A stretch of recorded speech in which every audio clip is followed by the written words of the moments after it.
There is a kind of exhaustion that does not come from physical labor. It comes from emotional vigilance, from holding yourself together publicly while internally your nervous system is screaming. And I think many people underestimate the physiological cost of disappointment, especially public disappointment. Because people think disappointment is just sadness.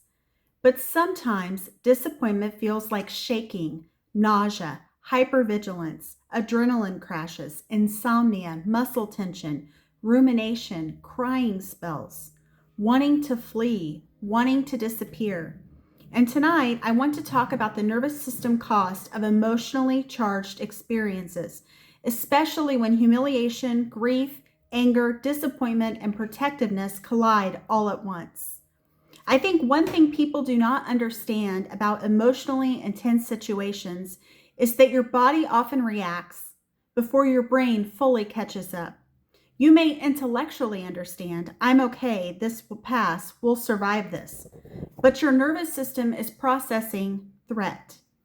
And for highly empathetic people, emotionally chaotic environments can feel physically unsafe, especially if you grew up around bullying, public embarrassment, and volatility, criticism, or emotional unpredictability.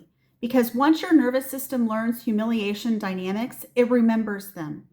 And I think more emotionally aware people become experts at scanning rooms. Who feels safe? Who feels hostile? Who feels performative?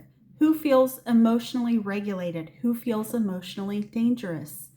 And the difficult thing is, when your nervous system reaches overload, your instinct often becomes escape.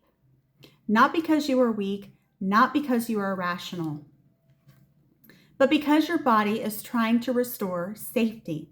And I think many people are carrying enormous nervous system exhaustion right now from politics, family conflict, social media, financial pressure, public discourse, chronic stress, and emotional overstimulation. We were not designed to live in a constant state of emotional activation. And honestly, I think disappointment becomes especially painful when love is involved. When you deeply love someone, their pain becomes your pain. Their humiliation feels personal. Their rejection feels personal. Their exhaustion affects your nervous system too. And one thing I have learned is this: empathetic people often absorb emotional environments like sponges. They carry rooms home with them. Conversations replay, facial expressions replay, moments replay.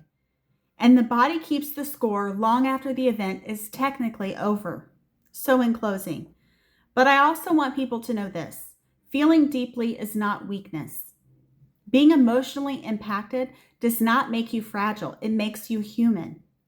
And I think healing sometimes looks less like becoming tougher and more like learning how to regulate yourself without losing your humanity. Because I do not want to become emotionally numb just to survive the world.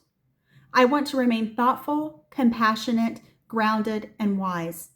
And maybe the real goal is not avoiding disappointment entirely. Maybe the goal is learning how to walk through disappointment without losing yourself in the process. Thank you for tuning in to Recovering Perfectionist Mama, Grace in Progress.